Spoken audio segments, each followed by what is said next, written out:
This is Maeby. Isn't she a sweetheart? This is Maeby's roadmap to success. Can you sit for me? Can you come all the way in the bed and sit down? We had to lure to get her here. Sit. Remember, the more you say it, the less you mean it. So I'm just going to kind of wait. And when she does SIT, I'm going to give her the treat so fast, I'm going to like grease lighting unless she moves away. But if she does SITs on her own, let's actually move it there and get you to see if you take those last steps. Nope, I was hoping you'd step over the frame. All right, well, this is her roadmap to success. She has some dog reactivity issues. I'm hoping that the stuff we went over here today will fix that, but I want the guardians to kind of see how it goes for about a month. Sit. That's passive training. We're not quite up to that yet. See how it goes for about a month, and then if you're still having those dog reactivity issues, let me know. We can work on setting up a BAT training session and work on some behavior adjustment training for you. All right, so the first thing we talked about was exercise. She is a very robust dog. She probably needs a little bit more exercise. Most of my clients' dogs need more exercise. The guardians here do a better job than I'd say like 90% of my clients who don't get exercise their dog at all in the winter. But we have some issues that are going on with the guardian's life, so that's other things that take up time. And so we went over some creative ways of exercising the dog. One is the doggy stairmaster, throwing the treats up and down the stairs. Another one is using the snuffle mat or the Omega Paw treat ball for feeding. There are other treat dispensing toys you can get as well. And also scent games. Anytime the dog uses his nose, it controls 60% of the brain, and it's very draining for them. So if you can get your dog to have to work for its food, that builds confidence and also is stimulating for the dog. Oh, wonderful. I got something to fix that real quick. I'll let you go grab what you're going to grab, and we'll keep on filming. I'm a multi-service person. We just don't want this to sit in the carpet. So we're going to go ahead and just put something underneath it to make sure it doesn't seep in. And then Dad's going to come to the rescue and get the rest of the stuff. All right. So yes, let's not eat that maybe. See, that worked in two ways. Perhaps. All right.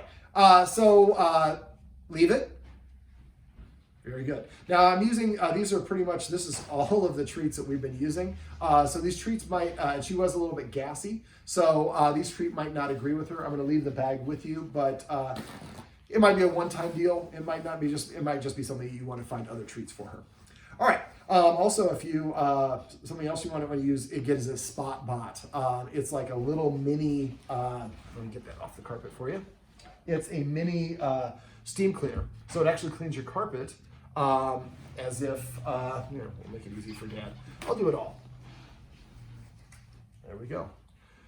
So you can put it down on top of that and it would actually clean it up and you can walk away. They're 99 bucks. If you have a dog and you have carpet, it's a very good thing to have. All right, so let's get back to it. Maybe, well, I'll let you clean it up a little bit. All right, so we think of cleaning up his vomit is pretty nasty. For dogs, it's pretty normal. Maybe. I'm not going to give it to you, but I'm going to lure you away. All right, so for exercise, also remember on walks, sniffing drains more energy from walking. You might want to consider getting a doggy backpack, and that might help make it a little bit more efficient. I'll keep her off it. And so the more exercise you can get her, the more we're going to set her up for success. Before you're going to go to the dog park or anything, if she's going to be around any other dogs or any sort of, you're going to have guests coming over, exercising her before they come over, just make sure she has at least 10 minutes to recover before whatever the next thing is happens. So exercising is best for dogs done every 2 to 4 hours. So it'd be nice if we can get her exercise in shorter bursts multiple times throughout the day. Play around with the elements. Maybe you're circling it like a shark. Play around with the number of repetitions, the number of up downs, and all the rest of that fun stuff. And I'm actually going to shift over a little bit so Dad can come in and do a little cleaning. All right. So make sure that you, we don't want to sit there. So make sure you play around with those elements until you find like the right cocktail or combination where her behavior overall seems to be better and something that is reasonable, works into your lifestyle. Also, she likes to bark anytime there's a knock at the door. She's reactive to certain noises. Now, we could also, that if we do need to come back to work on some bat training or something else, we could work on that as well. I'm hoping that as we ship the leader-follower dynamic, she doesn't have as much cortisol in her blood. And the focus exercise that we showed you off camera, anytime you see her really twitchy or jittery, that's a wonderful time to do that exercise because that'll stop the production of cortisol in her blood and release the pleasure endorphins. All right, so that's exercise, and I usually like using fun command words. So when you throw the treat at the bottom of the stairs, call it Jamaica, and go to the top of the stairs, call it Canada, or whatever you want. Also, you might remember, use carpet land. Get a piece of carpet for the bottom of the landing. If she's running up and down the stairs, sometimes they really launch and we don't want her to blow out her knee or anything like that. We also talked about rules. The guardians here also do a really good job on rules. Most of my clients take about 5 minutes before they discover that they don't have any rules for their dog. The guardians here don't allow her on the couch. Now, there's a little bit of confusion. Remember, anything that the dog's not allowed to do, don't ever let them do or pet them or reward them for doing it, because that's confusing. One of the guardians was sitting here. She came up and put one paw here, and he petted her, and then he pushed her down. And so that's kind of a confused yes/no message. So also, dogs have something called an opposition reflex. So they are programmed to push or pull against pressure. So if you want her to leave an area, what you do, if she's up here, I would throw a treat on the ground. When she got down, I would label it and say off. Then I would tell her, or if you're going to pet her, well, that would be to create the command word for it. But a lot of us, what we end up doing is we create command words the opposite of what we need to do. The dog's excited, we say calm down. The only time the dog hears calm down when they're excited, and so it actually ends up meaning the opposite. So we like to do a settle exercise in our puppy class. So when the dog has this sort of energy and is really relaxed and sitting, saying good girl, you want to pet the dog for the nape of the up. And that's a good illustration of what I was talking about off camera. I reached for her, she wasn't comfortable with that, she started moving away, so I pulled away. So what you want to do is I'm going to simulate. You want to pet her from the nape of her neck to the base of her tail in slow strokes. And a dog her size should take about 3 seconds for each stroke.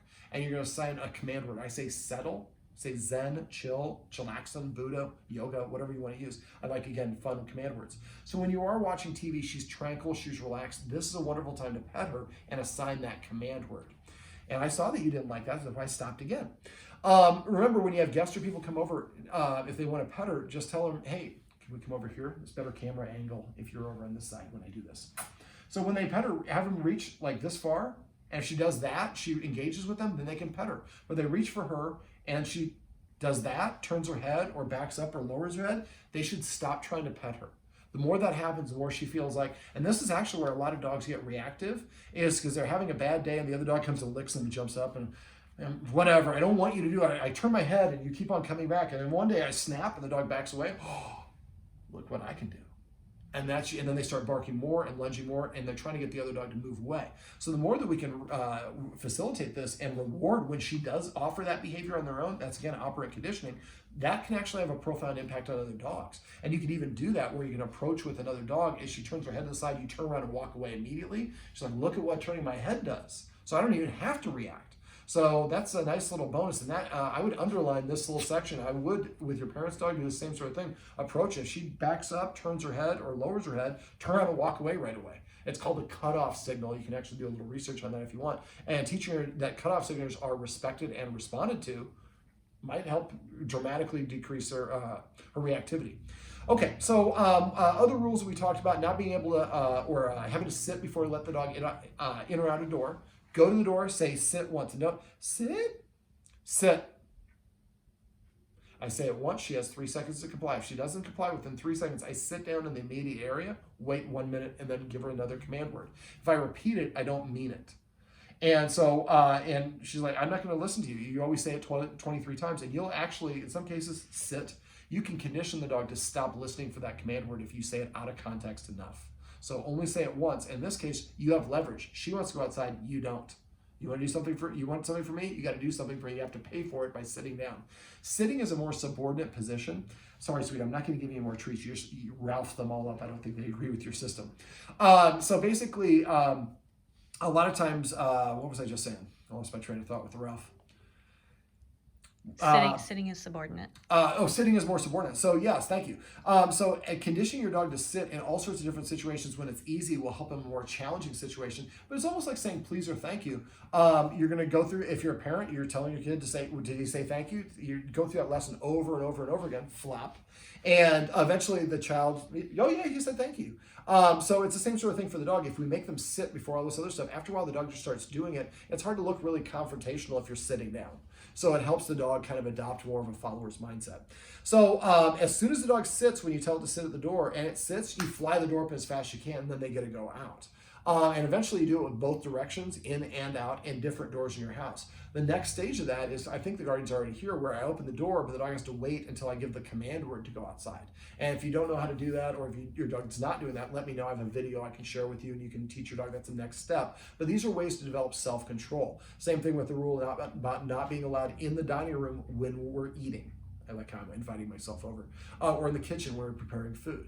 And so if you want to, if you forget how to do that, you're using those escalating consequences I went over. If you go to doggoneproblems.com, I have thousands of free dog training videos. If you click on where it says dog training tips, that's where I keep them all. And there's a search box on that page. You can type in invisible boundary, and it'll show you how to enforce that visible boundary, and show me doing it, keeping dogs out of the kitchen and away from dining room tables and all that fun stuff. I would do the same sort of thing. I would do the out command with you have the little ring that you put the little one on. So I would, without the little one there, just go in the ring and throw it out. You might have a specific command just for that. Flee, away, or something like that. Again, try to come up with something funny. Reservations maybe. And actually, I'll tell a funny story. So I had a client that we taught them how to do that. So we basically put something on the floor. They had a baby, so they put the high chair up, the baby would eat, and the baby would drop stuff, and the dog came and ate all the food. Well, it actually started eating avocado, which is toxic to dogs, and was hurting. But the mom didn't realize the kid was doing it. So we taught the dog to not go on this round perimeter, first by throwing the treats out and without the high chair there. Then we put the high chair there, and we drop a treat in there, and the dog would approach. We say leave it or out, and the dog would move away. And then after a while, the dog just stayed outside of that boundary.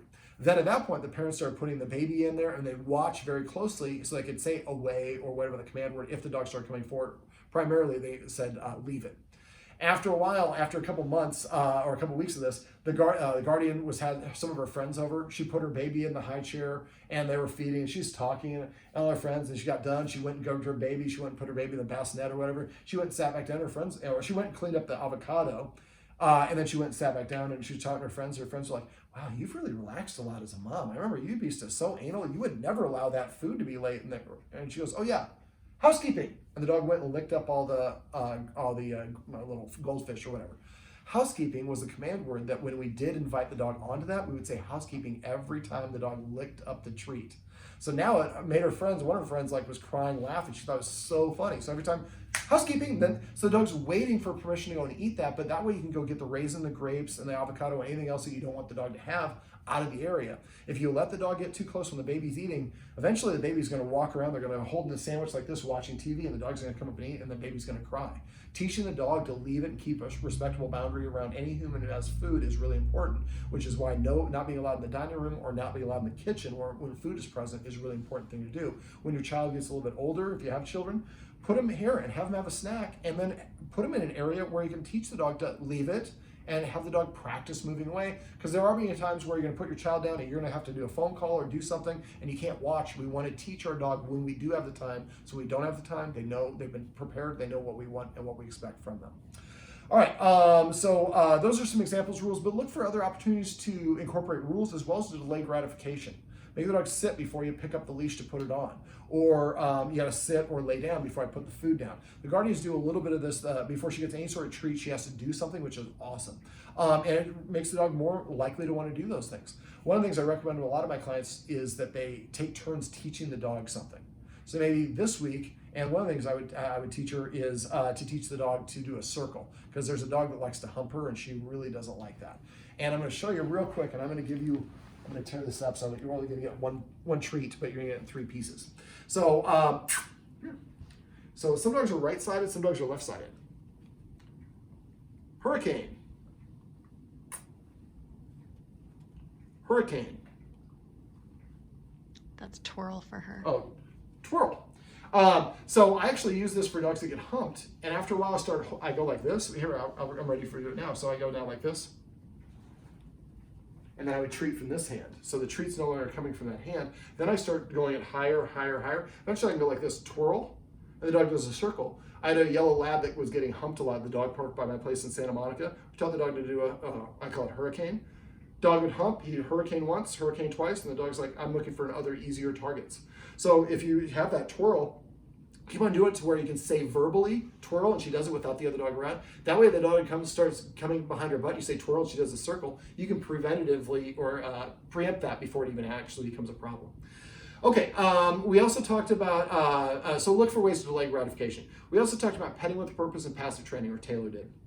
Petting with a purpose is if you want to pet the dog, or the dog is demanding or nudging you for attention or pawing or whatever, pet her and give her a counter command. She's nudging me, say sit. When she sits, pet her under her chin, say sit, and then pet her as much or as little as you want. You can pet her anywhere you want, just avoid reaching over the top of her head, because a lot of dogs will duck their head, and insecurity leads to a lot of reactivity.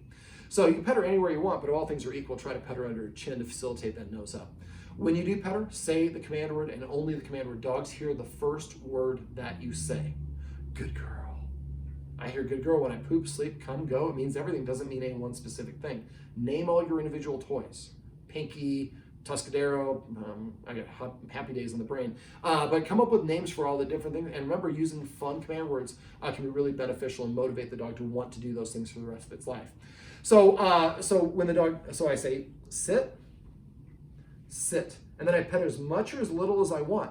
After a while, she'll start coming and sitting in front of you to prepay for the attention. When she does, make sure you reach over, pet her under her chin, and pet her at least once, or to as much as or as little as you want. And so what you're saying is, there we go, if you want something from the human, you have to earn it first, and eventually she'll sit down in front of you to prepay. She's already doing that. We call this manding in the dog world, or learning to mand, and the guardians have already done a great job. I just want to build on what they've already done. So after a while, when she does come and sit in front of you, if somebody didn't see it, make sure you say paycheck.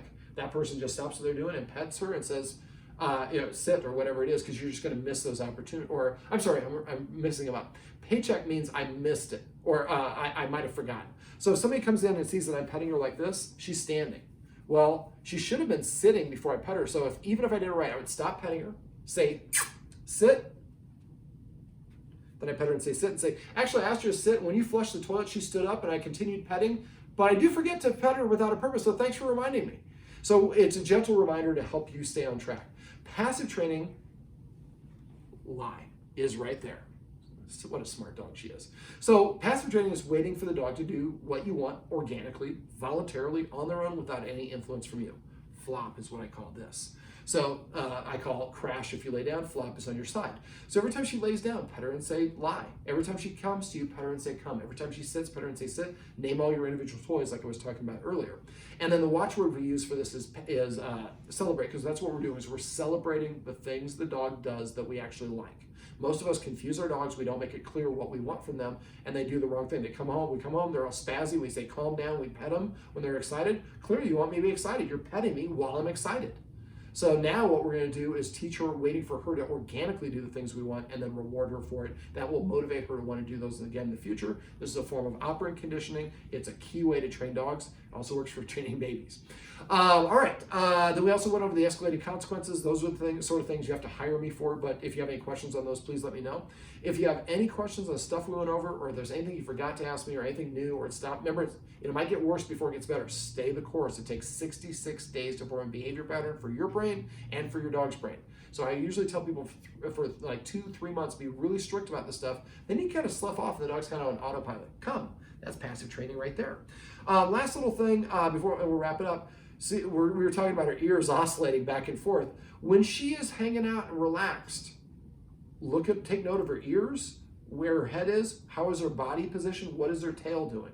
So after you can recognize her defaults or her neutral body language, then you're on a walk and you suddenly see those ears come forward. The guardian's actually here to recognize that. But you might also notice the same sort of thing when her tail does this. It means she's getting ready to react. Or she starts breathing heavy, or lowers her head, or freezes, or whatever it is. Once you can recognize those things, it really helps you manage your dog a lot better. And we also went over 2 exercises. We went over a focus exercise. We went over a leave it exercise. I'm going to try to remember to post these on my website, but if you're watching this video and they're not linked, please text me and I will add them in for you. It's very easy, and I'll be mad at you if I forget and you don't remind me. If you have any questions or problems, please let me know. The one trainer that the guardians use, unfortunately they didn't use anything that he came up with, is a horrible trainer, but he'll only come back twice, and then after that he's gotten all the money out of you he can get out of you. He won't return your calls. I've had people where I talked to him 20-30 times on the phone. I don't charge for that. If I had to come out, I charge for my time, but I want you to take advantage of me as a resource. Mexico, look at that. That's passive training for the dog bed. Well, this absolutely gorgeous boxer mix is Maeby, and this is Maeby's roadmap to success. Remember, everything you do trains your dog, only sometimes you mean it.